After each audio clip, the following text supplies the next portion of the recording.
भारत सरकार के इस राष्ट्रीय संस्थान में हरियाणा गवर्नमेंट की तरफ से आईडी सेल के इंचार्ज डॉक्टर धीरज कौशिक जी जो आपके अपने हैं वो आपके बीच में आए हैं।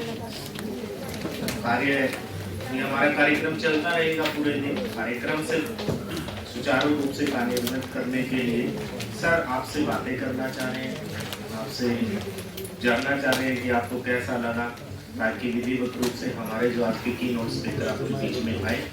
उससे पहले सर आपसे मिलना चाहते थे। सर आपका स्वागत है। सर आप अपनी बात रखिए।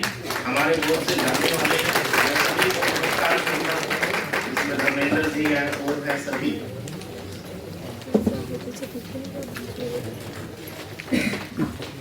थैंक यू डॉक्टर जसमेर ये प्लेटफॉर्म मुझे देने के लिए। सबसे पहले तो मैं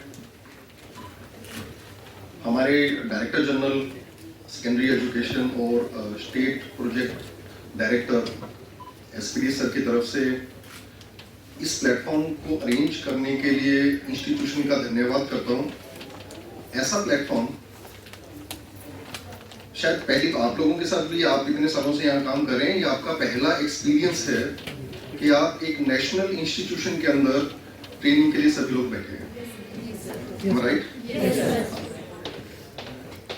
तो ये हमारा सौभाग्य है कि एक नेशनल इंस्टीट्यूशन के अंदर हमें कुछ सीखने का मौका मिल रहा है। जो लोग इनकी एक्सपर्टाइज है इस चीज में, और हरियाणा सरकार के निवेदन के बाद यहाँ एक सहमति बनी कि ये लोग तैयार हैं, इंस्टीट्यूशन तैयार है, ये हमारे सभी के सभी स्पेशल एजुकेटर्स को ट्रेन करेंगे और आपको उस लेवल की लर्निंग देंगे कि आप लोग मास्टर एजुकेटर, मास्टर ट्रेनर बन के आप आगे लोगों को सिखा सकें। तो ये सौभाग्य है हमारा और हम इसके लिए ग्रेटफुल हैं।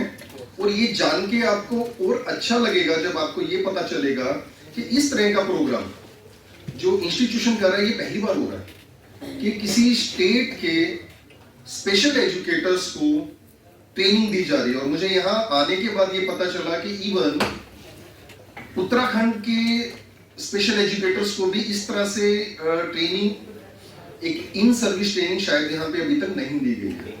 तो ये हमारा और सौभाग्य है कि Haryana is going to be the first state जो इन सर्विस ट्रेनिंग में यहाँ से इनकी एक्सपर्टाइज से कुछ सीख के जाने वाला है। तो बहुत एमिनेंट स्पीकर्स, रिसोर्स पर्सन आपके लिए डॉक्टर साहब ने यहाँ पे अरेंज किए हैं। आप जब आएंगे तो आपके साथ उनका इंट्रोडक्शन होगा। स्पेशल रिक्वेस्ट पे मैं आपसे सिर्फ 2 मिनट बात करना चाह रहा था। पहला रीजन तो ये भी है कि मेरी आप लोगों के साथ ये पहली इंटरेक्शन है ऑफिशियली। कुछ लोग जानते हैं, मेरे कलीग्स भी रहे हैं, बाकी लोग नहीं जानते हैं। दूसरी बात जो मैं आपसे करना चाह रहा हूं वो ये, एक बैच हमारा हो चुका है यहाँ पर, 1 से 8 का बैच हो चुका है। उनके रिव्यूज और उनके फीडबैक्स उन लोगों से भी हमने लिए हैं, यहाँ से भी हमने लिए हैं, वही आप लोगों के साथ हम शेयर भी करेंगे। लेकिन जो इंपॉर्टेंट बात है करने वाली वो ये है कि एक इन्वेस्टमेंट शब्द होता है ना, इन्वेस्टमेंट। आप कोई घर बनाते हो तो हम उसमें इन्वेस्टमेंट करते हैं, अलग अलग रूप से उसमें इन्वेस्टमेंट होती है। कुछ लोग उसमें अपना वेल्थ लगाते हैं, कुछ लोग उसमें अपनी प्लानिंग लगाते हैं। आपको आवाज आ रही होगी मेरी? तो कुछ लोग उसमें अपनी प्लानिंग लगाते हैं, राइट? कुछ लोग उसमें अपनी भावनाएं लगाते हैं। मैं अपने घर का एग्जांपल लेता हूँ। आप लोग जिनके पास अपने घर हैं और वो लोग जिन्होंने अपनी घर बना के जो रहे हैं, तो वो जो 1 साल 2 साल का आपका समय रहा होगा उसमें इन्वेस्टमेंट की ना, वो इन्वेस्टमेंट अलग अलग तरीके से होगी। जरूरी नहीं कि आपने घर बनाया है, पर आपने अपनी भावनाएं दी हैं, आपने अपना समय दिया है, राइट? आपने अपनी प्लानिंग दी है, तो वो इन्वेस्टमेंट की। और आज अगर आप उस घर में रह रहे हैं तो सुकून मिलता है। आपकी वो इन्वेस्टमेंट की हुई आज आपको फल दे रही है, राइट? तो पहली बात ये कि आप जो ये 4 दिन हैं, ये आपकी इन्वेस्टमेंट है। Investment for but investment for knowledge, right? Yes तो ये आप जो इन्वेस्ट करेंगे वो आप कल को उसका फल आपको मिलने वाला है, राइट? अब दूसरी बात एक और आती है, नॉलेज और एजुकेशन। क्या इसमें कोई अंतर होता है? हम ये कहते हैं कि भाई I am educated, I am PhD in psychology, ये मेरी एजुकेशन है, राइट? क्या ये किसी तरह से नॉलेज से इसमें कुछ अंतर होता है? आप एग्री करते हैं? होता है, सब लोग करते हैं, ठीक है ना? एजुकेशन लेना, to be educated and to be knowledgeful, these are two different things. ये दो अलग अलग चीजें होती हैं। तो आप सब एजुकेटेड हैं यहाँ पर, आप लोग सब ऑब्वियसली, अगर आप स्पेशल एजुकेटर की तरह काम कर रहे हैं तो आप सब उसकी सर्टिफिकेशन लेके आए हुए हैं, आप लोग प्रॉपर चैनल से आए हुए हैं, तो सभी के पास एजुकेशन है। पर नॉलेज, खाली एजुकेटेड होना काम नहीं देगा। अपने आप को अप टू डेट रखना, अपने आप को नॉलेजेबल रखना और वो नॉलेज को ग्रहण करना, वो बहुत इंपॉर्टेंट है। और जहां आप आज बैठे हैं, ये वो हब है उस नॉलेज का, उस स्पेशलाइजेशन के अंदर जिसके अंदर हम सभी काम कर रहे हैं, राइट? तो ये जो 4 दिन आप यहाँ पे रहेंगे, आई कैन एश्योर यू, आप सभी को मैं अपनी तरफ से एश्योरेंस दे सकता हूँ कि बाय द टाइम आप लास्ट इवेंट अटेंड करेंगे, 14 मॉड्यूल हैं जहां तक मैंने देखा है। आपके 13 मॉड्यूल तो आपकी ट्रेनिंग के ही हैं, 13 टॉपिक्स हैं आपके, अलग अलग टॉपिक्स हैं। उन अलग अलग टॉपिक्स को बहुत स्पेशलाइज्ड और एक लेवल पे प्रोफेसर्स, आईएएस, राइट, और मिनिस्ट्री में काम करने वाले हमारे एक्सपर्ट्स, वो लोग आपको यहाँ पे सिखाएंगे। और 13 के 13 टॉपिक आपके, जब आप उनको आप सीखेंगे तो आप खुद ये महसूस करेंगे कि क्वालिफिकेशन होना एक तरफ और नॉलेज होना एक तरफ। तो इन 4 दिनों के लिए आप अपने आप को पूरी तरह से समर्पित कर दीजिए, क्योंकि आप इतना डिस्टेंस कवर करके आए हैं, इंटर स्टेट ट्रेवलिंग करके आए हैं। हरियाणा सरकार और इंस्टीट्यूशन के बीच में जो संपर्क हुआ, जो एग्रीमेंट हुआ, जो हमारी जो रिक्वेस्ट है उसको एक्सेप्ट किया गया, उसका रिजल्ट जब आप 4 दिन के बाद लेंगे तो आपको खुद में भी अंतर महसूस होगा। और यहाँ से जाने के बाद जो आपकी डीलिंग होगी वो आप खुद महसूस कर सकते हैं, क्योंकि आप किसके साथ डील कर रहे हैं? हम उस एक स्पेशल एरिया में डील कर रहे हैं जो सब लोगों के बस की बात नहीं है। तो पहली बात तो यहां ये क्लियर हो जाती है कि आप लोग एक ऐसा ग्रुप है जो बाकी हमारे जो टीचर सोसाइटी है उनसे अलग है। तो आपकी क्वालिटीज, आपकी नॉलेज और आपका एटीट्यूड भी अलग होना चाहिए, अदरवाइज आप लोग उस स्पेशल नीड के हमारे बच्चों के साथ डील नहीं कर पाएंगे।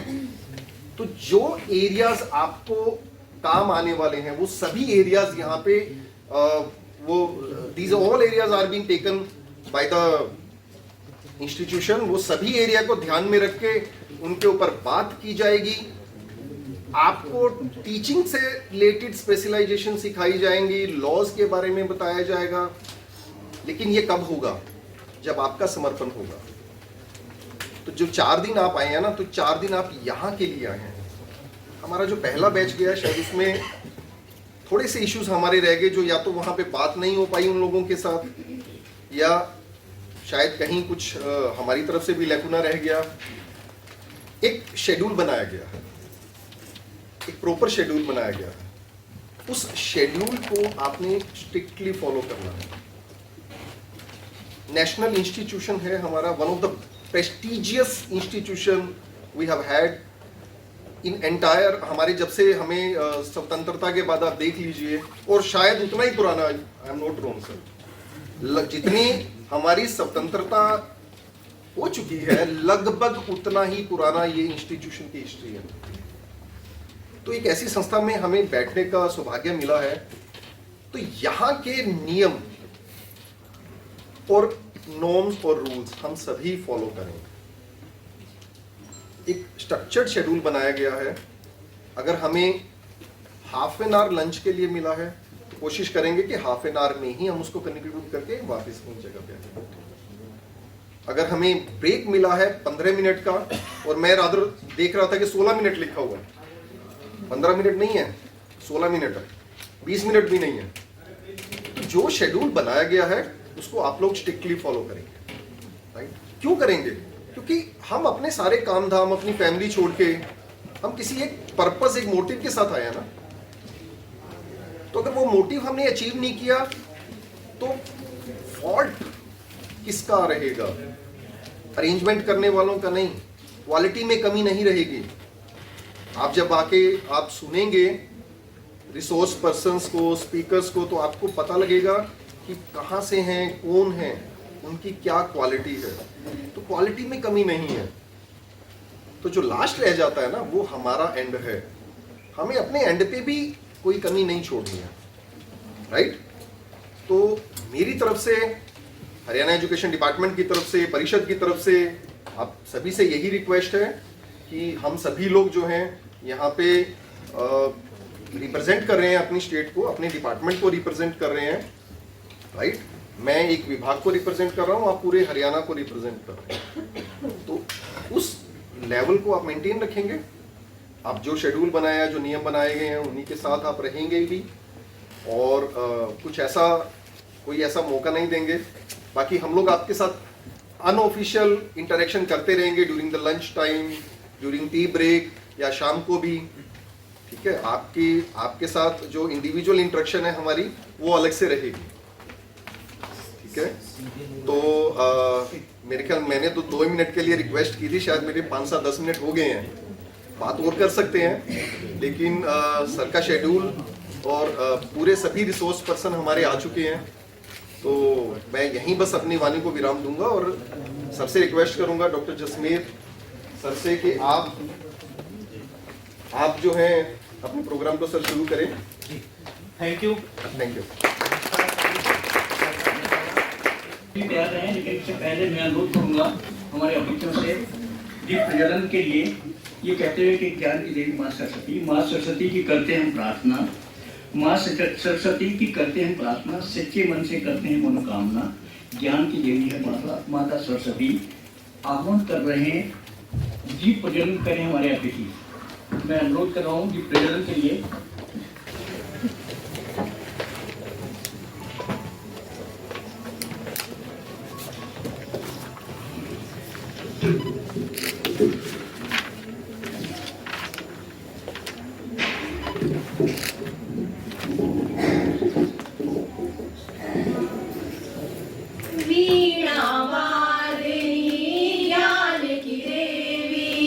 अपनी दया बरसाने ला।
की ज्योति जगा देना, ज्ञान की ज्योति जगा देना। राग रागनी मेरी सरगम इनको और खिला देना।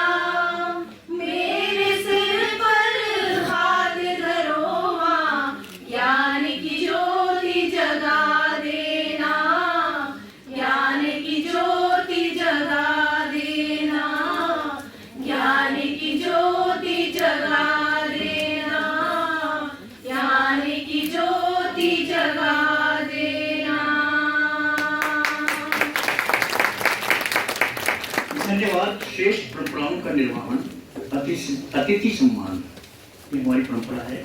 तो मैं सबसे पहले अनुरोध करूंगा अमित शर्मा जी से कि हमारे बीच में डॉक्टर मिलिंद रामटाकी जो IAS हैं और हमारे भारत सरकार के राज्य मंत्री जी के आप PS हैं, आपका पुष्प गुच्छ से, शॉल से और स्मृति टीम से सम्मान करेंगे।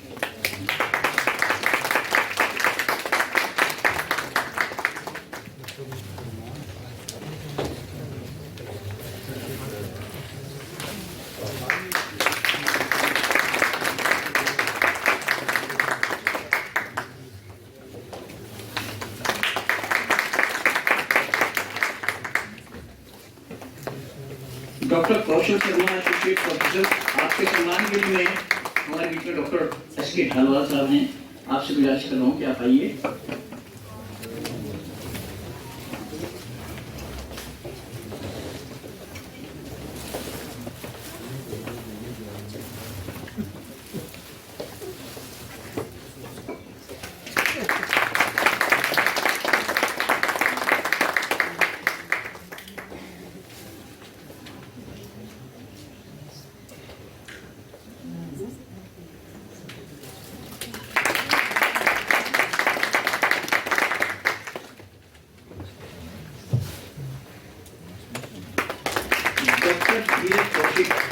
इस सम्मान के लिए मैं अनुरोध कर रहा हूँ मिस पूर्णिमा शर्मा।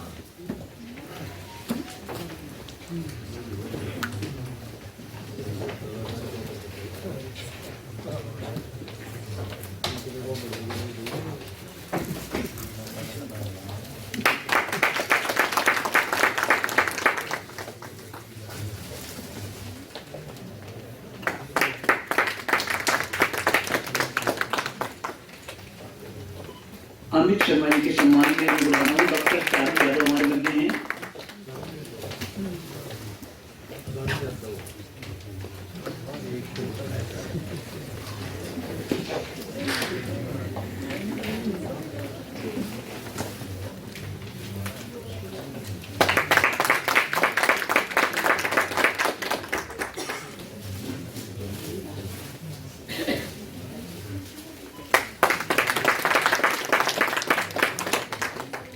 डॉक्टर जसवीर जी मंच पर हैं, उनके सम्मान के लिए मैं अनुरोध कर रहा हूँ श्री कृष्ण कुमार जी हमारे मध्य हैं।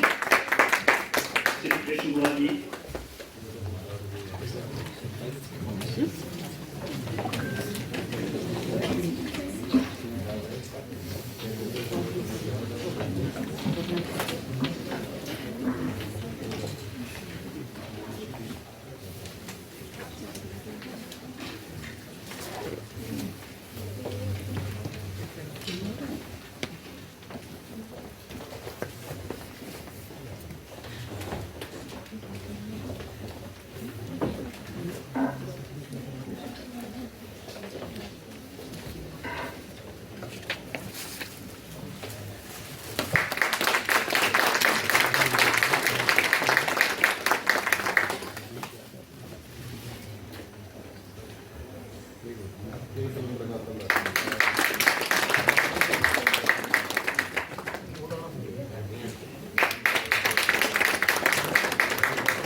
शेड्यूल की ओर जा रहा हूँ। मधुर वाणी और चेहरे पर मुस्कान, मधुर वाणी और चेहरे पर मुस्कान, ऐसे ही शख्सियत होते हैं हमारे मंच की शान। मेरा आशा है अमित शर्मा जी से, अमित शर्मा जी आइए और सभी अतिथियों का स्वागत करें।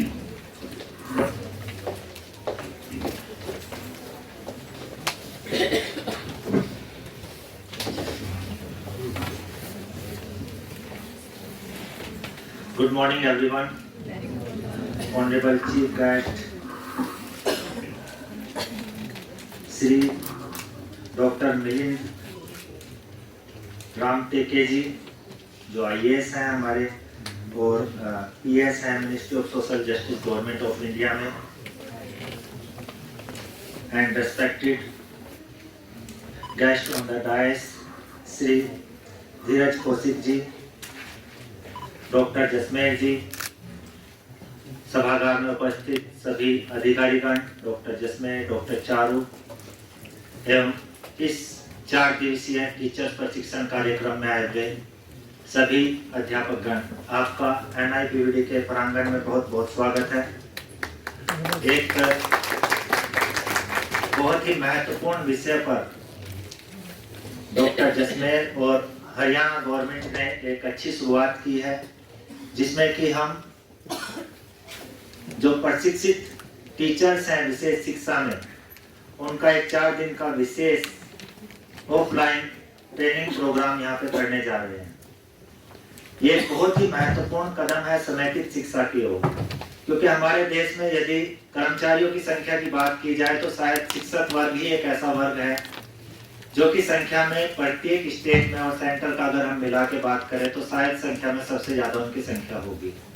लेकिन दुर्भाग्य से समेकित शिक्षा के लिए जो हमारे दिव्यांगजन हैं, उनका आइडेंटिफिकेशन शायद उतने उपयुक्त तरीके से नहीं हो पाता, और समय पर बच्चों का मूल्यांकन सही तरीके से ना होने के कारण गवर्नमेंट की जो पॉलिसीज हैं दिव्यांगों के लिए, वो शायद उतने अच्छे तरीके से इम्प्लीमेंट नहीं हो पाती।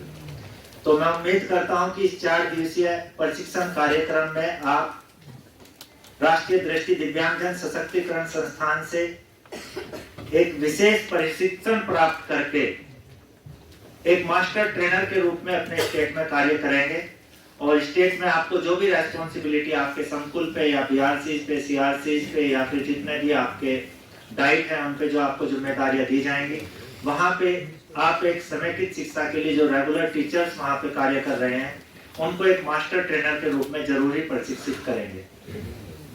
बहुत आसान होता है दिव्यांगों का फंक्शनल असेसमेंट करना। इस प्रशिक्षण कार्यक्रम का उद्देश्य यह नहीं है कि आप लोगों को एक मास्टर ट्रेनर के रूप में एक डॉक्टर बना दिया जाए। एक स्पेशल एजुकेटर केवल फंक्शनल असेसमेंट कर सकते हैं। उसके बाद आपको पता होना चाहिए कि गवर्नमेंट की रेफरल सर्विसेज क्या है, कैसे हम उन दिव्यांग बच्चों को एक उचित मेडिकल जो सर्टिफिकेट रिक्वायर्ड होता है वो दिलवाएं। तो यहाँ पे इस 4 दिवसीय कार्यक्रम में आपको सभी प्रकार की दिव्यांगताओं के विषय में, जो कि अब 21 डिसेबिलिटीज हमारी हो चुकी हैं, उनके बारे में विस्तार से आपको जानकारी दी जाएगी। बच्चों का फंक्शनल असेसमेंट कैसे करना है उसके बारे में जानकारी दी जाएगी, और गवर्नमेंट ऑफ इंडिया की क्या क्या हमारी पॉलिसीज हैं उनके बारे में भी आपको जानकारी दी जाएगी। इससे पूर्व मैं आपको राष्ट्रीय दृष्टि दिव्यांगजन सशक्तिकरण संस्थान में आपका बहुत बहुत स्वागत करता हूं, और इस संस्थान के बारे में थोड़ी सी आपको जानकारी देना चाहता हूं। The National Institute for the Empowerment of Persons with Visual Disabilities is one of the 9 national institutes working under the administrative control of the Department of Empowerment of Persons with Disabilities, Ministry of Social Justice, Empowerment, Government of India. It was established way back in 1943 as the St. Destin Hostel for the War Blind for providing rehabilitation services to the soldiers and sailors blinded in the World War II.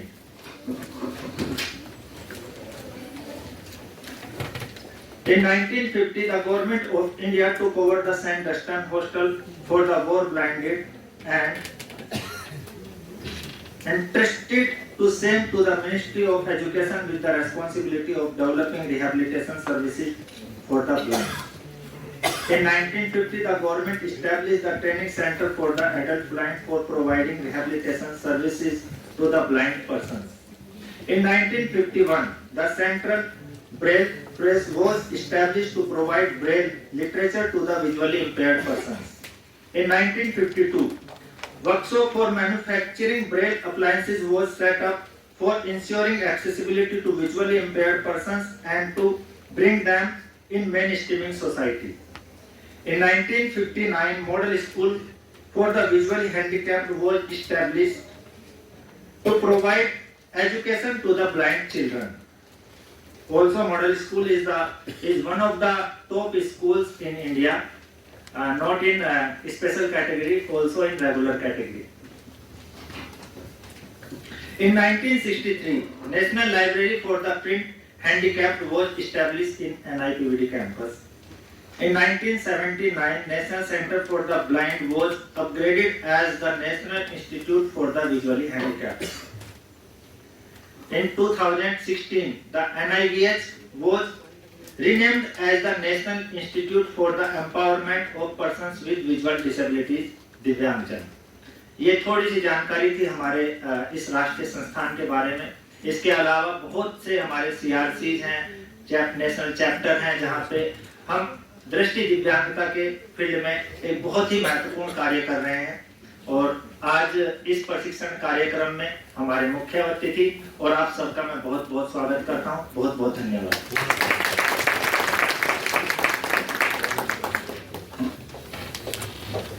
धन्यवाद doctor Shri Amit Sharma साहब, बहुत बहुत धन्यवाद।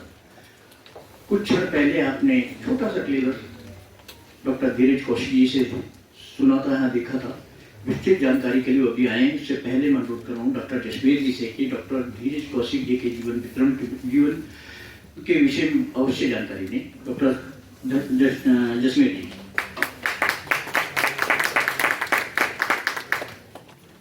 Thank you. Programme के schedule में Dheeraj Kaushik sir पहले बताएंगे अभी प्रोग्राम के बारे में। Later on I will discuss and tell about the dignitaries. Sir Dheeraj Kaushik sir, please sir.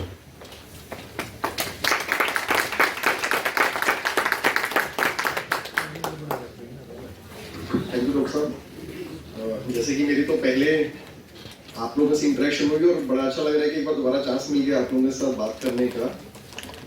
Programme के बारे में आपको मैं ये बताना चाहूँगा कि जो अभी तक के हमारे ट्रेनिंग प्रोग्राम्स होते थे, जैसे कि आप लोग भी जानते हैं, आपके DRC लेवल पे हो रहे हैं या आपके डिस्ट्रिक्ट लेवल पे प्रोग्राम हो रहे हैं, या हम मैक्सिमम हम ये कर रहे थे कि डाइट्स में अपने रिसोर्स पर्सन्स को अवेलेबिलिटी के अनुसार हम वो ट्रेनिंग प्रोग्राम रखते थे। लेकिन इस बार इसको थोड़ा सा एक्सपेंड किया गया।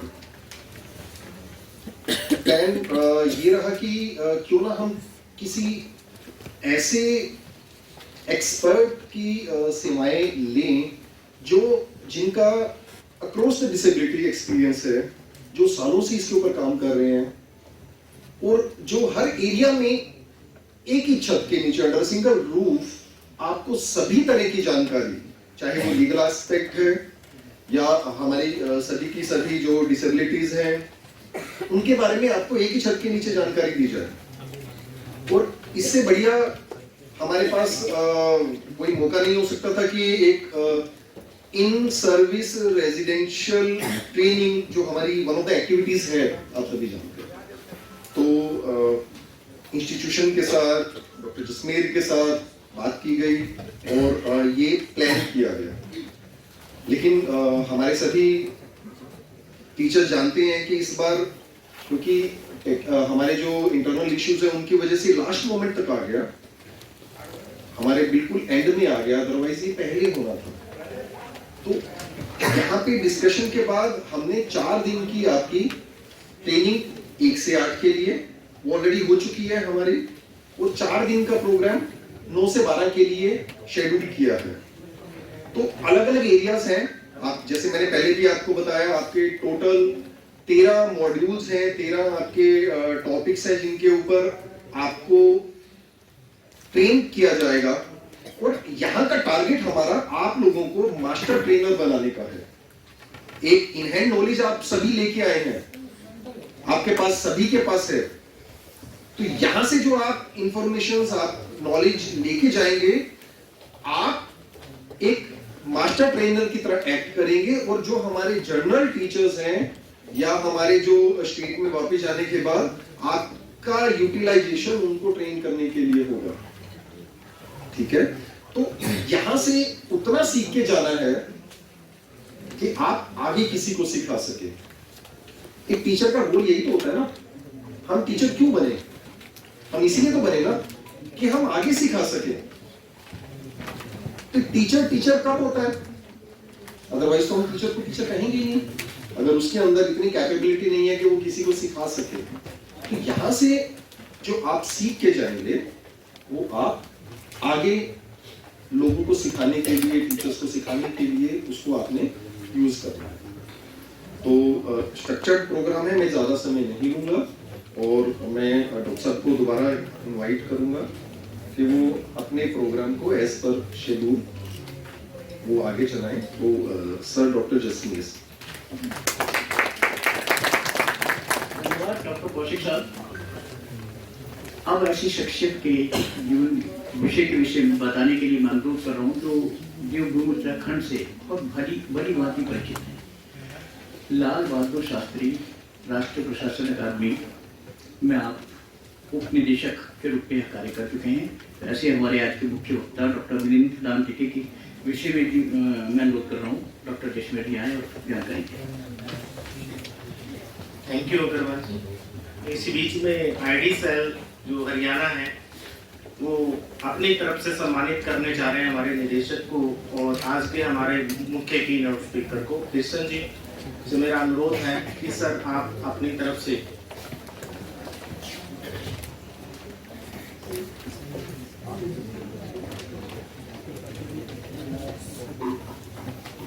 जैसा कि एनएलएच ने हमारे सभी सम्मानित स्टेट को जितने सदस्य रखे हैं उनका सम्मान किया है, तो मुझे भी आदेश और था पहले कि भी हम भी उन सभी जो महान व्यक्ति हमारे बीच में बैठे हैं भी हम भी उनका अभिनंदन करें, वेलकम करें।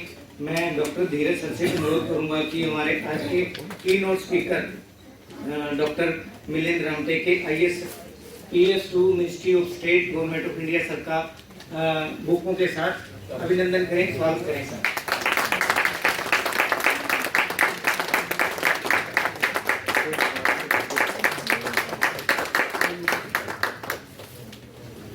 इसी कड़ी में मैं राज्यपाल जो कि हमारे आईडी सेल हेडक्वार्टर पंचकुला से आए हैं, मैं इनसे रिक्वेस्ट करूंगा कि हमारे इस प्रोग्राम में जो आज हमारे लिए ऑफिशिएटिंग डायरेक्टर सर हैं श्री अमित शर्मा सर का बुकों के साथ स्वागत करें।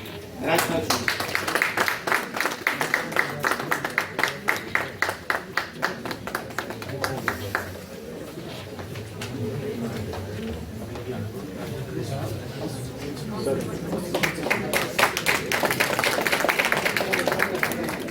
धन्यवाद सर। बाकी मैं स्टेज पे जसमेर सर को कार्यक्रम को आगे बढ़ाते हैं। Thank you Krishna ji, thank you ID cell Haryana, आप सभी का धन्यवाद। अब मैं आपको बीच में बताना चाहूंगा कि जिनको सुनने के लिए ये सब कार्यक्रम का प्लान किया गया, इनॉग्रेशन सेशन हुआ है, आप सभी इतने दूर दूर से आए कि उनके बारे में थोड़ा हम जाने। बहुत कुछ है बताने के लिए, थोड़ा ब्रीफ में जानने का प्रयास करेंगे। क्या है डॉक्टर मिलिंद रामटेके एक ऑफिसर है, IAS है सर, 2009 बैच के त्रिपुरा कैडर के। सर का education qualification MBBS master of law है। सर ने त्रिपुरा से 10 वर्ष के करीब सर्व किया है डिस्ट्रिक्ट मैजिस्ट्रेट और कलेक्टर के रूप में और 3 डिस्ट्रिक्ट मेनली वेस्ट त्रिपुरा और दलाई में काफी महत्वपूर्ण कार्य किए हैं। सर ने इसके साथ साथ अन्य पोजीशन पे भी काम किया। Municipal corporation of Agartala municipal corporation sir mission director रहे हैं। अगरतला स्मार्ट सिटी को डेवलप करने के लिए सर डायरेक्टर रहे हैं। अर्बन डेवलपमेंट में सर को अपॉर्चुनिटी मिली है सरकार के साथ काम करने की, एज ए सेक्रेटरी रहे हैं टू चीफ मिनिस्टर।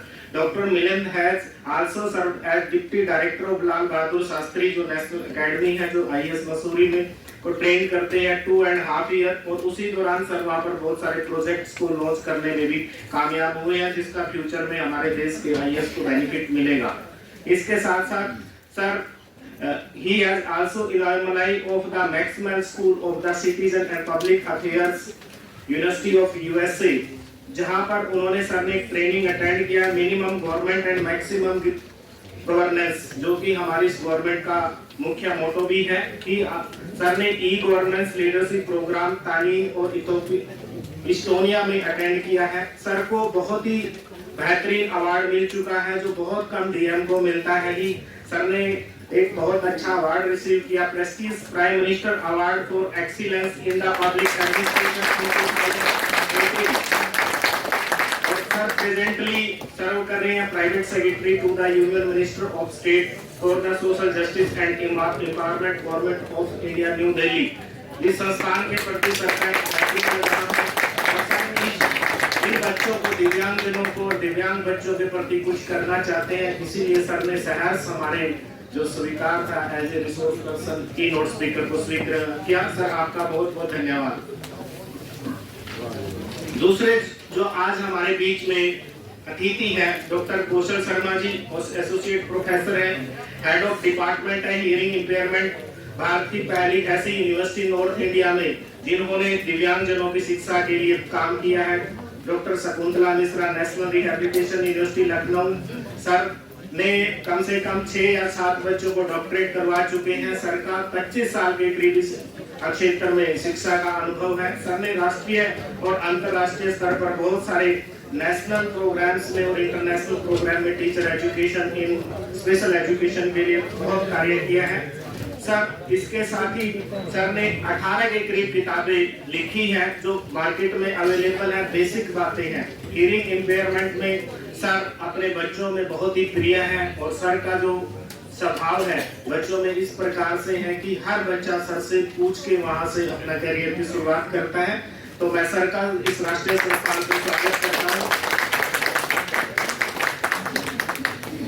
हमारे बीच में है डॉक्टर धीरज कौशिक सर। सर इस डॉक्यूमेंट के माध्यम से मुझे जानने का मिला है कि आप एमफिल और पीएचडी साइकोलॉजी में हैं और 25 वर्षों के करीब आप इस फील्ड में काउंसलिंग कर रहे हैं।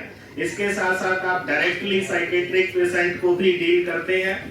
साथ ही साथ डिपार्टमेंट के जो विभिन्न सारे साइकोलॉजिकल इश्यूज हैं हरियाणा गवर्नमेंट में आप उनको भी देखते हैं।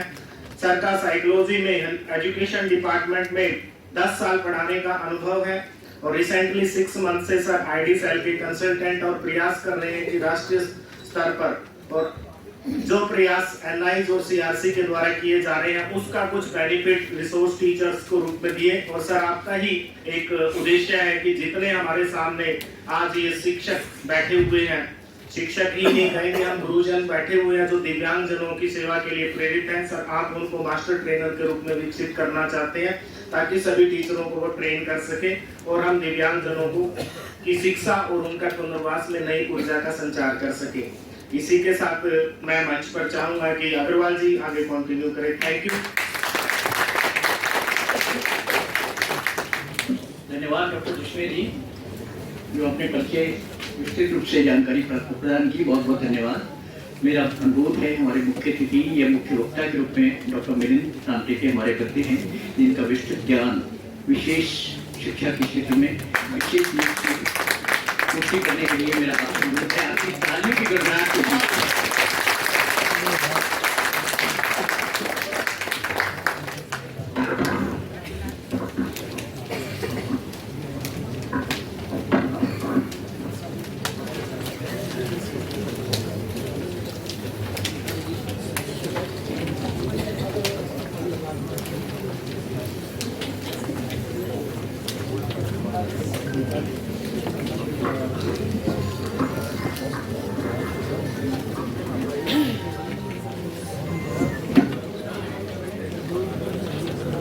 आज जो कार्यशाला आयोजित की गई है इस अवसर पर यहाँ उपस्थित इस इंस्टीट्यूट के डायरेक्टर, ऑफिशिएटिंग डायरेक्टर माननीय श्री अमित शर्मा जी, उपस्थित डॉक्टर धीरज कौशिक जी, उपस्थित डॉक्टर कौशल शर्मा जी और जो ऑर्गेनाइज कर रहे डॉक्टर जसमेर सिंह जी, अन्य अधिकारी, यहाँ के जो अधिकारी वर्ग जो और एकेडमिक वर्ग जो है इंस्टीट्यूशन का, तथा जिसके लिए ये कार्यशाला आयोजित की गई है जो आप सभी के लिए, तो रिस्पेक्टेड ऑल द टीचर्स और रिसोर्स पर्सन्स, मैं पीपीटी के माध्यम से आपको समझाने की कोशिश करूंगा कि मुझे जो टॉपिक दिया गया है academic interventions for the children with special needs, 1 घंटे में पूरा तो समझा नहीं पाएंगे, बट थोड़ा बहुत I will try my level best. So hopefully आपको अंग्रेजी समझती होगी, अंग्रेजी हिंदी दोनों, तो I will use both of them. वैसे मैं एकेडमी में यही काम करता था, आईएएस के बच्चों को पढ़ाता था वहाँ पे।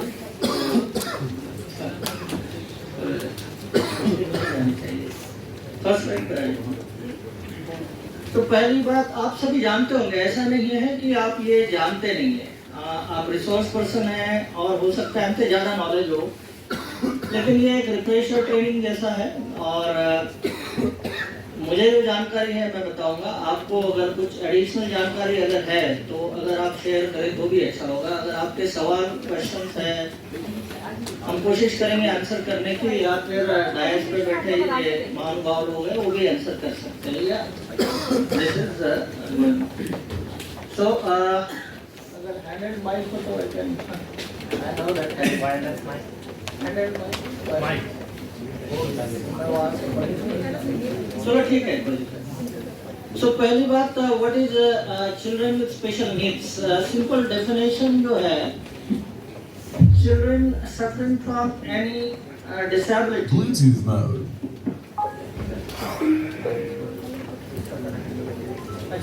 Karaoke mode. Children suffering from any type of disability, disability sensory हो सकती है, physical हो सकती है, cognitive हो सकती है। cognition का मतलब है हम अपनी दुनिया को कैसे जानते हैं, है ना? हम अपनी दुनिया को किस तरह से जानते हैं, मतलब how we understand our world through our senses, है ना? जो हमको दिखता है, जो हम सुनते हैं, उस हिसाब से कैसे जानते हैं, दैट इज कॉल्ड कॉग्निशन। सो और कॉम्बिनेशन ऑफ डिसेबिलिटीज होता है कि किसी बच्चे को एक साथ बहुत सारी डिसेबिलिटी होती है, दिव्यांगताएं होती है। Nowadays we don't use the word disability but we use word दिव्यांगता। हमारे माननीय प्रधानमंत्री जी ने जो शब्द दिया है दिव्यांग बोलते हैं, तो it's a combination of individual disability. So किसी बच्चे में अगर कोई ये दिव्यांगता है तो हम उसको चाइल्ड विद स्पेशल नीड्स बोलते हैं। Next slide. सो इसके पहले ये समझना होगा कि इम्पेयरमेंट और डिसेबिलिटी में क्या अंतर है ना। ये शब्द आते होंगे फ्रिक्वेंटली आपके सामने भी, इम्पेयरमेंट, चाइल्ड विजुअली इम्पेयर्ड है, तो कोई बोलता होगा विजुअली डिसेबल्ड है। What is mean by impairment and disability? They are different. Impairment means injury और एनी इलनेस। अगर आप बीमार हैं तो यू आर इम्पेयर्ड। अगर आप एक्सीडेंट हो गया, पाव फ्रैक्चर है, we will call locomotor impairment. But it is not a disability. Disability तब होती है जब हम किसी एनवायरनमेंट को एनकाउंटर करते हैं। जैसे फॉर एग्जांपल, जैसे एक डीफ बच्चा है, हियरिंग इम्पेयर्ड बच्चा है, अपनी माँ के पास, ही डजंट फील डिसेबल, दिव्यांग है ना, उसको कुछ नहीं लगता है। Even if he is impaired, he will feel that as if he is not disabled. But when that same child comes to the school where other children are there, whom we so-called normal, this word is not used nowadays. Normal ये शब्द use नहीं किया जाता, because अगर हम किसी बच्चे को नॉर्मल बोलेंगे तो किसी को एबनॉर्मल बोलना पड़ता है। तो अगर वो बच्चा जब स्कूल में आता है तो he or she feel disabled because of the external environment. जैसे मैं एकेडमी में इस पे एक मॉड्यूल लेता था, बच्चों पे नहीं बट डिसेबिलिटी मॉड्यूल हमने स्टार्ट किया था। आईएएस अधिकारियों को थोड़ी जानकारी हो, सेंसिटिविटी हो, बिकॉज जो कलेक्टर्स बनते हैं और वो डीडीआरसी के जो डिस्ट्रिक्ट डिसेबिलिटी रिहेबिलिटेशन सेंटर है उसके चेयरपर्सन बनते हैं। कलेक्टर तो जिले में सबसे बड़ा अफसर होता है, चाहे तो सभी को लाइन अप कर सकते हैं और सेवा कर सकते हैं दिव्यांग लोगों की। आइडिया यही थी कि उनको सेंसिटाइज करें। उसमें होता यह है कि बहुत बार हम लोगों को उसकी कोई अवेयरनेस ही नहीं होती है कि how they suffer disability, why they suffer disability. जैसे मैं उनको एक फिल्म दिखाता था जिसमें एक दिव्यांग पर्सन अपनी ट्राईसाइकिल पे, जापान की फुटेज थी, वो किस मतलब अच्छी तरह से ट्रैवल करता है, सफर का मतलब he travels to train, he travels to offices. There is no any bar because their trains are accessible, their offices are accessible, their roads are accessible, their footpaths are accessible, and there was a smile on his face and his economic productivity. Ultimately हम क्या करते हैं, अपने देश के लिए पैसा generate करते हैं, है ना, तभी तो देश आगे बढ़ेगा। ऑनरेबल प्राइम मिनिस्टर का जो सपना है 2047 में, 47 में विकसित भारत बनाने का, अगर ये 8-10 करोड़ लोग अगर विकसित नहीं हो पाएंगे तो हमारा देश पीछे रहेगा। सो बाहर के जो कंट्रीज है, जैसे वेस्टर्न कंट्रीज है या जापान है, उनका सब एनवायरनमेंट इतना एक्सेसिबल होता है कि वहाँ किसी दिव्यांग व्यक्ति को, इम्पेयर्ड व्यक्ति को डिसेबिलिटी की फीलिंग नहीं आती है। तो ये जो कंसेप्ट है ये समझना चाहिए आपने। इसका मतलब साफ है, आप स्कूल के हिसाब से हम बात कर रहे हैं तो आपका स्कूल एक्सेसिबल होना चाहिए, हम देखेंगे वो कैसे होना चाहिए। आपका क्लासरूम एक्सेसिबल होना चाहिए, this is physical accessibility, but उसमें साइकोलॉजिकल एक्सेसिबिलिटी भी होनी चाहिए। जैसे आप टीचर है या मास्टर ट्रेनर्स है तो आपके अंडर जो टीचर रहेंगे they must be empathetic. Empathy means दो वर्ड बार बार आते हैं, सिंपैथी और एम्पैथी। एम्पैथी जब दिखाते हैं तब महात्मा गांधी जी का फोटो दिखाते हैं हम, या मदर टेरेसा का दिखाते हैं। सिंपैथी मीन्स हमें पता चलता है कि ये पर्सन, इसको प्रॉब्लम्स है, he or she is suffering from some pain, but empathy means we feel that pain simply। अगर आपके जो टीचर्स है, हमारे टीचर्स है, अगर वो एम्पैथेटिक नहीं होते हैं तो वो अच्छे मतलब they will not do justice with CWSN means child with special needs। आपका कर्तव्य यही होगा कि पहले अपने टीचर्स का एटीट्यूड बदलना है, वो सब चीजें आ जाती है अपने आप। अगर if a teacher comes with a smile on face, tolerates his or her students, understands properly his or her students' needs and problems, I think inclusivity अपने आप आ जाती है। तो ये बहुत बड़ी दिक्कत है, बिकॉज बहुत बार हम अपने आप गुस्से में रहते हैं, अपने प्रॉब्लम स्कूल में उतारते हैं। होता होगा ना, आप लोगों के साथ भी होता होगा, हमारे साथ भी होता है, but now we learn to control it, because घर के प्रॉब्लम्स या किसी बड़े अफसर ने डांट दिया, हम क्या करते हैं, हम उन पे गुस्सा निकालते हैं जो वीक होते हैं। बच्चे वीक होते हैं तो टीचर अगर कुछ बोले तो they will not react back, तो हम उन पे और गुस्सा निकालते हैं। तो that's a basic flaw in the system. A teacher must come in his or her school, leaving all the worries, mental problems, personal problems, official problems behind। यही अगर आप पहली बात अगर सिखाए अपने टीचर्स को एज ए मास्टर ट्रेनर, तो ये बहुत बड़ा स्टेप होगा मेरे ख्याल से, बिकॉज अल्टीमेटली तो बाकी ये ट्रेनिंग चलती रहती है, but attitude of teacher matters, it really matters, because हमने अभी तक मतलब उस दिशा में अच्छी प्रोग्रेस नहीं की, may be because of large number of students and very less number of teachers. तो आपको पता ही है लीगल प्रोविजंस, तो एक बार बात कर रहे हैं, आर्टिकल 21A बोलता है कि सब बच्चों को फ्री एंड कंपल्सरी एजुकेशन का राइट है, including children with special needs. Then right to education act, as per that article 21A, it was enacted in 2009। elementary education is compulsory and free। then 2016 में honourable prime minister के नेतृत्व में हमने right of person to disability act लाया, जो कि एक amendment था 1995 एक्ट का। इसमें 7 की जगह 21 डिसेबिलिटी लाई, दिव्यांगताएं लाई। पहले 7 ही दिव्यांगताएं थी, और इसमें मेनली इंटेलेक्चुअल कॉग्निटिव दिव्यांगताएं इंक्लूड की गई, जिससे बच्चे बहुत ज़्यादा सफ़र होते हैं या उनमें प्रोपोर्शन काफ़ी ज़्यादा होता है। तो अभी हो सकता है कि हमारे देश में मतलब पॉपुलेशन अगर 140 करोड़ हम लेते हैं, और WHO का स्टैंडर्ड तो 15% दिव्यांग होते हैं WHO के हिसाब से, बट अगर हम मान भी लें कि 7 या 40% से बहुत 7 या 8% के लोग हैं, तो the share number will be around 10 crore. मतलब इतना बड़ा 10 करोड़ किसी देश की पॉपुलेशन भी नहीं होती है। मतलब बहुत सारे कंट्रीज है दुनिया में जिसकी पॉपुलेशन 10 करोड़ नहीं होती। उस हिसाब से एक बहुत बड़ा मतलब टारगेट हमारे सामने है। इतने सारे लोगों को एजुकेट करना है, उनको एक्सेसिबल एनवायरनमेंट देना है, उनका लाइफ इकोनॉमिकली और सोशली प्रोडक्टिव करना है। मान लीजिए 10 करोड़ लोग, उसमें से अगर 5 करोड़ लोग भी अच्छा जॉब कर ले या कुछ ऐसी चीजें प्रोड्यूस कर ले जो एक्सपोर्ट होती है, मान लीजिए कोई खेती भी कर ले, मान लीजिए कोई ऐसे प्रोडक्ट बनाए जो एक्सपोर्ट होते हैं जिससे फॉरेन एक्सचेंज आता है, तो अपनी इकोनॉमी 1-2% से ऐसी ही बढ़ जाएगी। So it is huge neglecting these people is a huge loss to the economic development also। जो हमारा गोल है विकसित भारत का, वो इनके सिवा हासिल नहीं हो सकता है।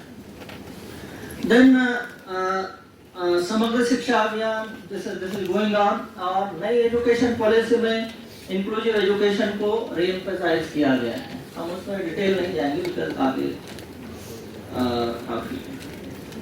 सो पर्पज ऑफ इंटरवेंशंस 2-3 ही पर्पज होते हैं। पहली बात तो है कि the child with special need must be successfully able to participate, navigate, function and contribute in a school or classroom setting।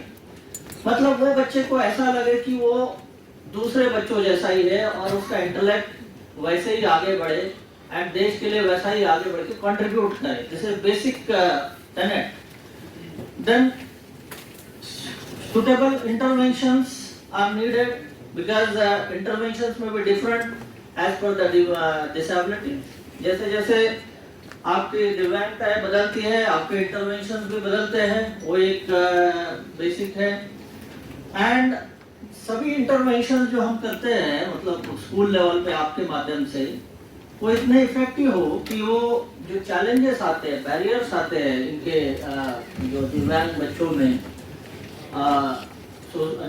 Ecosystem को टैकल करते समय, वो बैरियर्स अपने आप बढ़ जाए। तो इसमें स्टेप्स हम जैसे theoretical explanation. Now there are many assessment tools. अभी एक ऐप भी आ रहा है प्रशस्त करके, ऑनलाइन आपने सुना होगा, बाद में थोड़ा डिस्कस भी करेंगे। सो पहली बात तो आपको पता होना चाहिए कि उसमें कितनी मतलब कोई बच्चा अगर आता है या उसमें कौन सी दिव्यांगता है, कौन से इंटरवेंशंस करने पड़ेंगे। तो इसके लिए अभी असेसमेंट के लिए कुछ भारत सरकार ऐप बना रही है जो स्कूलों में दिए जा रहे हैं, जिससे we can understand, the teacher can understand what type of interventions, what are the problems, what are the disabilities or impairment, and what types of intervention can be planned. Then next is integration. Obviously our aim is to bring children with special needs in a normal school, integrated school, so that it is our policy to have integrated school।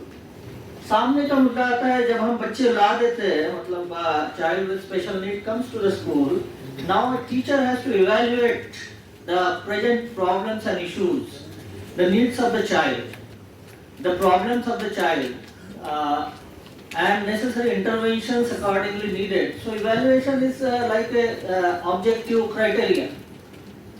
Then you have to adapt your curriculum, courses, assessment as per the evaluation criteria.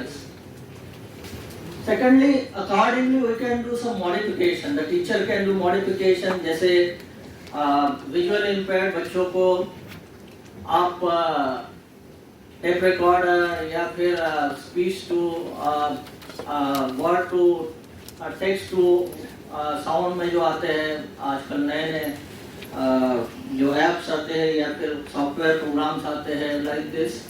So you have to change your curriculum और assessment tools in the school और in the classroom as per the need.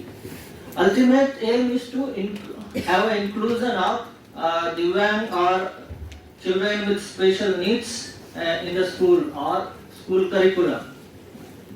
These are the steps basically. Now we'll discuss mainly about this, which mainly we face the problems in schools as far as children with special needs are concerned. Sensory disabilities, physical disabilities, and cognitive and intellectual disabilities, and the three heads will go ahead and discuss the interventions. आप लोगों को पता भी होगा ये सब repetitive होगा, ऐसा नहीं है कि आप लोग ये रिफ्रेशर भी कोर्स मान लीजिए, एंड अगर आपको कुछ एडिशनल अगर पता है तो please raise hand and tell the crowd, because ऐसा नहीं कि मुझे सब कुछ पता है, ऐसा नहीं होता है, ठीक है। No one can have perfect knowledge, तो इसमें अगर आपको कुछ पता है या you want to tell something you can tell please. So will start with visual impairment. आपको पता एक आगे किसका कर लीजिए सर, आपको पता होगा कि visual impairment means low vision to complete blindness. ये जो इंस्टीट्यूट है NIVH, हम जो अपनी जो इंस्टीट्यूट है, पहले NIVH ही बोलते थे, अभी दूसरा नाम NIVH है, सो या it's difficult to pronounce but NIVH is easy to pronounce, ठीक है। ये स्पेशली विजुअली इम्पेयर्ड बच्चों के लिए ही है, this is specialist national institute. Now ये बेसिक है, आपको ये पता होगा what is this, this is Snellen chart, it gives low vision, visual acuity and on both the bases, one is visual acuity and limitation of the field of vision. ये वाला इसमें ऐसा है कि विजुअल एक्टिविटी एक तो metres में नापी जाती है। हम डॉक्टर्स के बहुत सारे लोग चश्मे लगा के हैं, मैं भी I am also spec holder, तो जब भी डॉक्टर के पास जाते हैं वो हमको कुछ दिखाता है और पढ़ने लगाता है।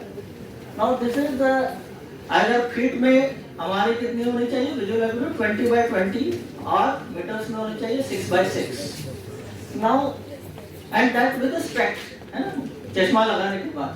बट दिव्यांग बच्चों में या विजुअल इम्पेयर्ड बच्चों में चश्मा लगाने के बाद में भी विजुअल एक्टिविटी बढ़ती नहीं, इसलिए उनको then they come in low vision और सम आर कंप्लीटली ब्लाइंड। सो उनका visual activity not exceeding 6/18, metres में है 6/18 और 6/6 में हमने वो 6 लाइन पढ़नी चाहिए चश्मे के साथ, ठीक है। वो 6 मीटर के डिस्टेंस है, ऐसा है, आप दूर बैठे हैं, डोंट वरी अगर आपको दिखता नहीं होगा, तो 6 मीटर के डिस्टेंस से छठवीं line means you are perfect, your eye sight with specs. But दिव्यांग बच्चे पढ़ नहीं पाते, I will show you next. और फील्ड एंगल जो विजन का एंगल जो है वो 10 डिग्री से 40 डिग्री तक अगर डिस्टॉर्ट है तो भी लो विजन माना जाता है। आगे जाए, अब मैं कुछ मतलब तुमको कैसे दिखाई देता है आगे नाउ लुक, हमको जो नॉर्मली जैसे देता है लो विजन वालों को ब्लर दिखता है, that is we see clearly and low vision child sees in a blur fashion. Next slide. Even चश्मा लगाने के बाद में भी विजन हमारी तो बढ़ती है, ऊपर का थोड़ा क्लियर स्लाइड है, हम अगर चश्मा लगाए तो क्लियर दिखता है, तो विल नॉट से ब्लाइंड और लो विजन, बट चश्मा लगाने के बाद में भी उनको नहीं दिखता है, दैट्स अ प्रॉब्लम। उसके बाद next slide. Now there is a field defect, just मैंने कहा 10 डिग्री से लेकर 40 डिग्री तक किसी बच्चे को लेफ्ट साइड का दिखता ही नहीं है, उसको काला सा दिखता है या दिखता नहीं है, किसी बच्चे को सेंटर में ही नहीं दिखता है, किसी बच्चे को सेंटर में दिखता है बाकी साइड में नहीं दिखता है। नाउ क्लासरूम में वो बच्चों को कितनी तकलीफ होती होगी आपको समझ में आता है, मतलब हम तो इमेजिन नहीं कर पाते हैं, बट मैं इसलिए बार बार बोल रहा हूँ कि the teacher must be empathetic when we can not get irritated with that child, because अगर आपके आंखें बंद कर दी जाए तो देन हमारा हाल क्या होगा, we can understand. So like that they suffer and then there are comparative other students who can demoralize them or who can ultimately they are better than them, so called in the society. So that should not happen. The inclusive classroom should give equal chance to every student. So कैसे next slide, हाँ yes.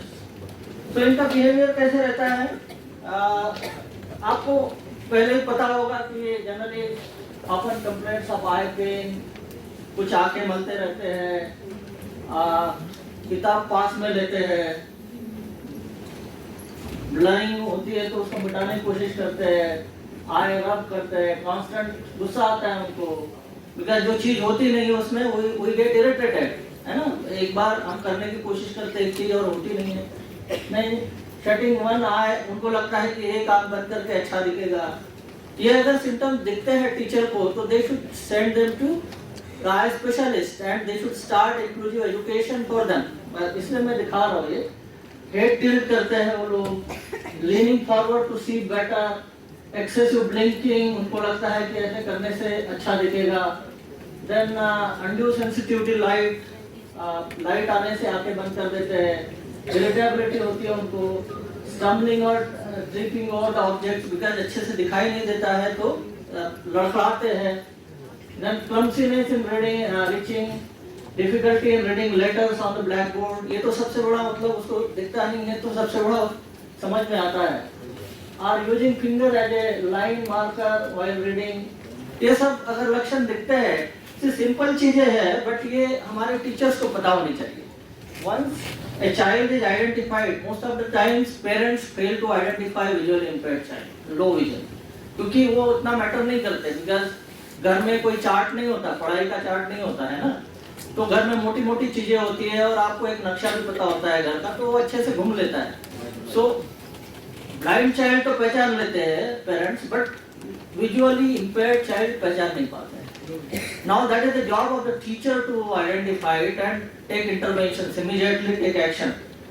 ये आप लोगों को यही सिखाना है, बहुत सारी बड़ी हाई-फाई चीजें सिखाने में कोई मतलब नहीं, छोटी छोटी चीजें सिखाने से ही काफी इंटरवेंशन आते हैं। Next slide. Now how will means क्या स्पेसिफिक अप्रोच हम आगे जा सकते हैं on the part of teacher. Now जो जिसको दिखता नहीं उसको नॉन विजुअल मोड से आप सिखाएंगे, जैसे ऑडियो रिकॉर्डर है, टेप रिकॉर्डर है, learning through senses, touch, smell, taste, using real और कॉन्क्रीट ऑब्जेक्ट, जैसे बॉल देके उसका कंसेप्ट बताएंगे, एप्पल देके उसका कंसेप्ट बताएंगे। Listening is better, now there are many mobile apps और software programs so they can listen. और लार्ज फॉन्ट, जो लो विजन होते हैं उनको बड़े अक्षर दिखाई देते हैं तो लार्ज फॉन्ट और लार्ज प्रिंटेड मटेरियल दे सकते हैं। कंप्लीटली ब्लाइंड होने से obviously you have to give the Braille script और text to speech softwares, they are available now in the schools, जो आगे लिखा है मोबाइल एप्स। आगे चलिए। टीचर्स को कैसे कंसीडर करना चाहिए अगर कोई विजुअली इम्पेयर्ड बच्चा आपके स्कूल में है, क्लास में है, तो उसको ब्लैक बोर्ड के पास बिठाना होगा। ऐसे नहीं कि वो लास्ट इसमें बैठे तो उसका ध्यान ही नहीं जाएगा, तो sitting arrangement has to be managed. Lesser use of reflective surfaces, जितने रिफ्लेक्टिव सरफेसेस होंगे उसको पहले ही दिखता नहीं है, उसके बाद और नहीं दिखेगा। Then use of contrast colours, अगर कलर्स कॉन्ट्रास्ट है तो थोड़ा इंटरेस्ट और दिखाई देने में लो विजन को। जो appropriate lighting should be there, because मैंने ये लाइट इसलिए बंद कराने बोला है कि उसमें लाइट आएगा, इसलिए आपको दिखाई देगा। तो सिंपल लॉजिक है ना। Use of specialised material, braille plate, a computer or say text to speech this software or mobile apps, then font magnification, उनके पास एक लेंस होता है, लेंस भी देते हो आप लोग, थोड़ा बड़ा फॉन्ट करके देख सकते हैं। Then for coloring the tactile picture, the child must name the colors as you want. Use text to speech software और एक e-book आती है अभी, DAISY format. DAISY format is a non profit format developed by और India, ऐसा software format. उसमें एक e-books आते हैं अभी बच्चों के लिए। Next. Now this are the suggestions for inclusion. अगर आप विजुअली इम्पेयर्ड बच्चे से बात करते हैं तो if he is not attentive, touch her or him on the shoulder to draw attention. Reserve seat in the front row in the classroom so that he or she can see better.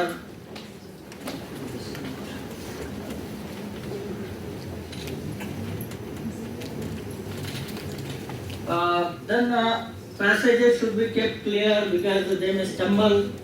While speaking, please address them by name, otherwise उनको लगेगा कि teacher madam कहीं और ही बात कर रहे हैं और ध्यान नहीं देंगे।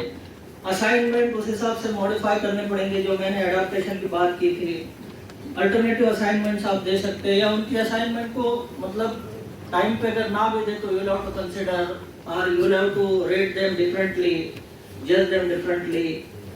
be flexible in according deadlines. अगर वो deadline cross कर देता है, because they have some problems. You have to understand all those things. You cannot compare them with the all other students. Provide students with tactile graphs. अभी ये available होते हैं, आज आपके schools में भी होंगे. Diagrams provides. Consider alternative assignments. Use educational aids like talking books. अभी ये आते हैं talking books और tape recorders, computer softwares. बाद में स्पीच सॉफ्टवेयर भी है, अभी मोबाइल ऐप भी आ रहे हैं. Use of colour, contrast, texture. Now everywhere we say minimise the noise in the classrooms. ये सभी के लिए चलता है, इवन ऑटिस्टिक बच्चे, डिफनेस. विजुअल में क्या इम्पैक्ट है इसका? See if you minimise the noise, because बच्चा देख नहीं सकता है तो वो सुन लेगा आपकी बात, है ना. मतलब the classrooms must be have silence and there should not be extra background noise. कहीं उधर बाहर कोई बकबक कर रहा है, बड़बड़ कर रहा है, तो इसमें बच्चे ध्यान नहीं देते, उनका वैसे भी अटेंशन कम होता है. Assign a peer to provide help or assist when needed. इनको स्क्राइब मतलब लिखने के लिए प्रोवाइड कर सकते हैं, जो रूटीनली अभी किया जाता है. और जो बच्चे होते हैं साथ वाले, उनको सेंसिटाइज कर सकते हैं कि प्रॉब्लम्स क्या है. तो आप अपने टीचर्स को ये भी बताएं कि खुद तो सेंसिटाइज होए, मतलब होना ही चाहिए, बट जो साथ वाले बच्चे होते हैं, peers, they are the major factor to include them among themselves. तो उनको भी ट्रेन करना बहुत जरूरी होता है. अभी मतलब आप पे डिपेंड है कि आप ग्राउंड लेवल पे कैसे, मतलब how will do it. Now कुछ स्टेप्स है, जैसे इरेटिक आई और हेड मूवमेंट अगर बच्चे में है तो आप क्या करोगे? जैसे teach the student to view the target slowly. आप धीरे धीरे देखो, बच्चे को बोल सकते हैं आप, so that it falls in the best viewing area, because उसका फील्ड विजन इधर उधर हो सकता है. लेटर्स में appear to be blurred to the student. So हम क्या कर सकते हैं? उसका कॉन्ट्रास्ट बढ़ा सकते हैं, लाइटिंग बढ़ा सकते हैं. Lose a line. बच्चे जनरली ना एक लाइन छोड़ देते हैं, विजुअली इम्पेयर्ड, और दूसरा ही पढ़ने लगते हैं. So that you can use a finger or paper clip as marker to the point out to beginning. Use coloured markers. Coloured markers अच्छे से दिखते हैं. बच्चे कंफ्यूज होते हैं सिमिलर लुकिंग लेटर्स में, है ना. Spells word but not pronounce them. Guess words, miss the part of letter words like this. So you can provide large font. Teacher can provide large font, more contrast, more spacing between the letter, because एक साथ crowding effect आता है. सामने हम देखेंगे क्या होता है. Read slowly and forget. The child reads slowly and forgets what has been read. इसमें टीचर ये कर सकते हैं कि बच्चे को पूछ सकते हैं कि भाई शांत रहो थोड़ा सा, आफ्टर रीडिंग 2 lines, उसके बाद और रिपीट कर सकता है रीडिंग. ये सब छोटी छोटी चीजें हैं, but it impacts a lot. Crowding effect क्या होता है विजुअली इम्पेयर्ड बच्चों में? किसी पता है क्राउडिंग इफेक्ट क्या होता है? क्राउडिंग इफेक्ट में ना, मतलब जैसे अगर आप उसको के एन ओ एक साथ करके दे दीजिए तो उसमें से एन मिस कर देता है, ठीक है. बट एन अकेला दिखाइए तो एन पढ़ लेगा. जब लेटर्स क्राउड होते हैं तो उसमें से एक आधा लेटर वो उड़ा देता है, उसको समझता ही नहीं. उसका फील्ड वहाँ हो सकता है कि उसको दिखता ही नहीं हो. That's called crowding effect. So उस केस में बच्चे को ये सिखाना चाहिए कि टू स्लाइड हिज और finger under each word as they read without lifting it. तो बच्चे, बहुत बार आपने देखा होगा, बच्चे इसमें हाथ रख करके पढ़ते हैं, so that he or she can point out that finger and that letter, so that that letter will not miss. So this is about visually impaired. Like we'll see hearing impaired. Now hearing impaired भी बहुत बार miss होते हैं. Parents may not understand. Sometimes इसमें हो सकता है कि they may not be completely deaf, but they may be slightly, मतलब significantly deaf. So parents don't understand. और normally गाँव में तो I don't think they diagnose. But when they come to you in a school, the teachers must be able to diagnose that there is some problem of hearing impairment. So that has to be taught properly to the teachers from your side, because you are the master trainers. So इसमें generally होता क्या है, इसमें loss of hearing तो सबको पता है, but that is to the extent. Some are completely deaf, some can hear, but not properly. So they are partially deaf. To understand this hearing impairment, you must understand intensity and pitch. There are two things. So intensity is loudness. Loudness is measured in decibel. So हम कितने decibel का loud noise सुन सकते हैं? 25. हाँ, मतलब but हम वैसे तो 180 डेसिबल तक सुन सकते हैं, बट 85-90 डेसिबल के बाद हमारे कान में दर्द होता है. ठीक है, बिकॉज पटाखे जो फूटते हैं ना या जेट इंजन जाते हैं, बाद में दर्द होने लगता है. So that's a hearing range. हम 20 से आगे, और हर्ट्ज में क्या होता है 20 to 20,000 हर्ट्ज तक फ्रीक्वेंसी तक हम सुन सकते हैं. नाउ ये जो चीज़ें नॉर्मल है हमारे लिए, बट इसके अलावा ये जो नहीं सुन सकते उसको हम हियरिंग इम्पेयर्ड बोलते हैं. So loss of around 60 decibel we का level them as hearing impaired. There are two types of hearing deficits. One is conductive hearing and sensory neural. Conductive में तो आप you can correct it with all its hearing machines, but sensory neural loss is generally permanent loss, or there can be mixed loss also. Now क्या है possible signs बच्चों में? Next hearing मतलब teacher को क्या समझता है? जैसे if there are no देखिए ऐसा भी हो सकता है कि environmental problem, there is background noise, और लैंग्वेज प्रॉब्लम होने से बच्चा सुन नहीं रहा है, वो नॉर्मल भी हो सकता है. Now you have to eliminate those two things, environmental और लैंग्वेज रिलेटेड इश्यूज. अगर उसके बावजूद भी बच्चा नहीं सुन रहा है, तो even if the child doesn't respond to loud sounds, or child fails to respond to soft sounds when you are speaking very close, or child turns his head to localise because उसको एक कान से सुनाई देता होगा, दूसरे से नहीं सुनाई देता है, और child stop babbling after 6 to 8. But ये मदर्स या पेरेंट्स ने देखना चाहिए. Generally babbling is baby sounds, वो 6 से 8 महीने के बाद भी चलते रहते हैं, बट ये बाद में बंद अगर हो जाए सडनली, तो that may be the child may be deaf. Because अगर जो चाइल्ड डीफ होता है वो बोलना नहीं जानता है ना, बिकॉज जो डीफ होते हैं वो डम भी होते हैं, because they can't develop that speech. So if we diagnose early within 3 years, then that child can learn speaking. And imagine करिए अगर बच्चे को अगर मतलब because of deafness अगर बोलना नहीं आता है, it is a tremendous loss to his entire life. अगर आपके slight intervention से अगर वो बच्चे को बोलना आता है, मतलब if you can diagnose that kid and then with the proper tools and proper diagnostic instrument or proper treatment, if that kid can speak, then they can become normal. There is no problem for their future. So that is the intervention. Early intervention is so much needed. Child insists on watching your face. क्यों watch करते हैं face? क्योंकि they try to develop other sense like lip reading. So that they know that language, they develop their own language then. So these are the symptoms you should understand. वही है 5 से 10 feet अगर आप बात करते हो, so they are not calling, means they don't understand. Now what are specific approaches? You have to use obviously sign languages, signs, gestures, signages, body language, expressions. Now we were discussing about sign language. Now there is a 10,000 word dictionary created by our Department of Empowerment of Persons with Disability. So ISLRTC ने 10,000 words की dictionary हमारी Indian sign language में develop की है. That might have reached to you or it will reach to you. Then there may be adapted material such as visual or slide vocabulary to provide first-hand experience. Assistive devices like hearing aids, loop systems. We can teach how to access sound-based information.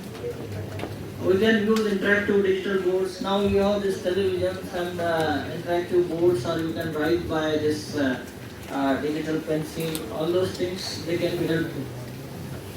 Now what was the specific consideration on the part of teacher when you notice some visually impaired child?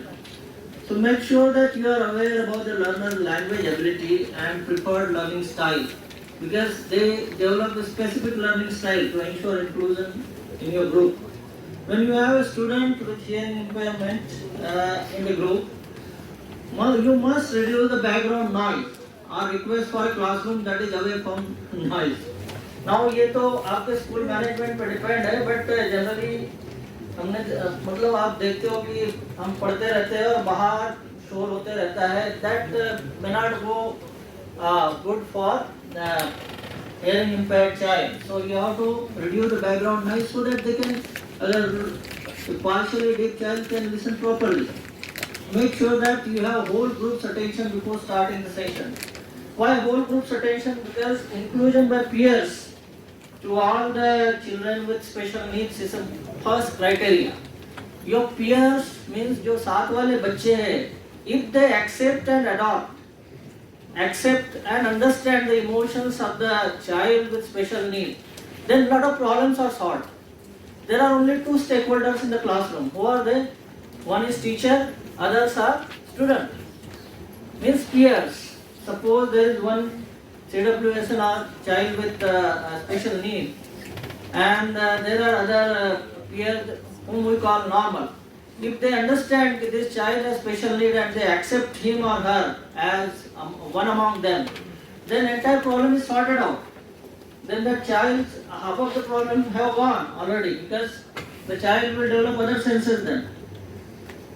Make sure, yes, allow hearing impaired student to sit in front so that they can hear from 5 to 10 feet of the distance what the teacher is speaking.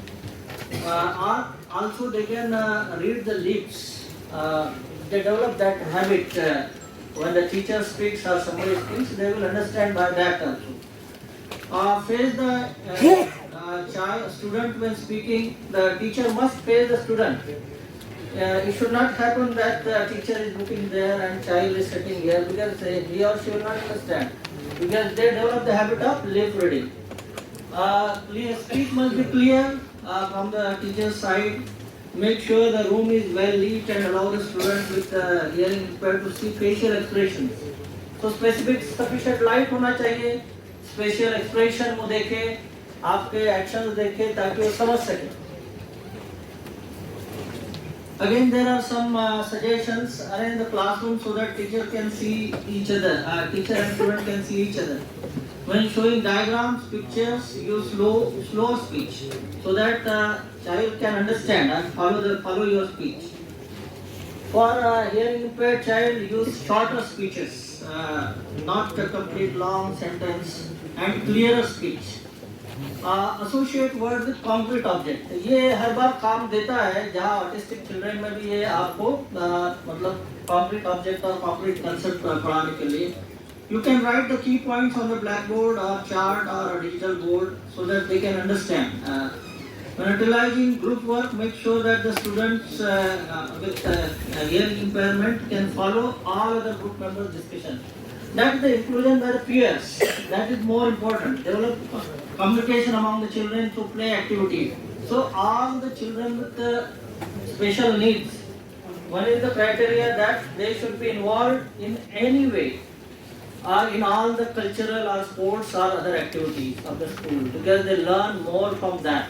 Acceptance and care by the peers is most important factor. Then if there are such children, then teachers should organize smaller group discussions, not entire class. Then there is this Indian Sign Language. These videos are available. If you can access eVidya platform, Diksha DTH channel is available now. Now we'll go for locomotor disability, which is the mostly seen disability.